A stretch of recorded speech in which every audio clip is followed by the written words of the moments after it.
The year is 1945. A lot of stuff went down. World War II just ended, and the nations get together for a family meeting at Potsdam. There was America, the British, and the Soviet Union. The British offered Soviets some tea, like, would you like some tea? Yeah, we're doing stereotypes. Next thing you know, slap, son. Ain't nobody got time for tea. Okay, in this metaphor, tea equals democracy. Since the Soviets don't have tea, even though it was offered, they do not equal democracy. Thus, the Cold War started. Meanwhile, Berlin is being divided. East is communistic and West is free, like America. To preserve this freedom, Truman made a doctrine called the Truman Doctrine. He helped democratic nations defend themselves from communism. And communism be like, hello, I'm communism. Sorry to interrupt, but I didn't want you to get the wrong idea of me. I thought I would take this time to explain myself. I'm not like your friend Democracy over there. You see, I am, according to Google, a society in which property is publicly owned and each person is paid according to their abilities and needs. My best friends are Cuba, East Germany, North Vietnam, East Berlin, and Russia. I caused a lot of commotion in the US because apparently, if you're a lone communist who lives in the US, you secretly have an agenda to overthrow the government and rule the nation communistically.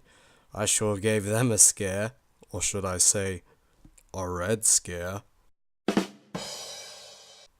Never mind. Anyways, things got heated during the Cold War. But really though, let me explain the teams. Team NATO, which stands for North Atlantic Treaty Organization, was founded to fight and contain communism. But Team Warsaw was the opposite. It was pro-communism. There was this thing called an arms race, where the US and Soviets made advancements in weapons to one-up each other. For example, the Soviets can make a weapon, then America will definitely one-up it, and then they'll outdo us, and then so on, until we have a ton of nukes. But the catch is, if one of us attacks each other, then we're both pretty much, well, screwed. Democratic Europe was really poor around this time, but this guy named Marshall had this plan to financially help him out, or as the kids say nowadays, make it rain. This was known as the Marshall Plan. Anyway, so North and South Korea are divided at the 38th parallel. North Korea decides to invade the South, and we're like, bro, we're gonna have some issues if you don't back up right now. And then North Korea gets his buddy China and shows us how it's done. We get back up, and then we're like, hey, this is really stupid, this is really dumb, look at the progress we're making, we're just going back and forth. So that's the Korean War in a nutshell. Okay, so I didn't know how to get this next topic in to tie it in like it was part of the story, so I'm just going to abruptly get into it.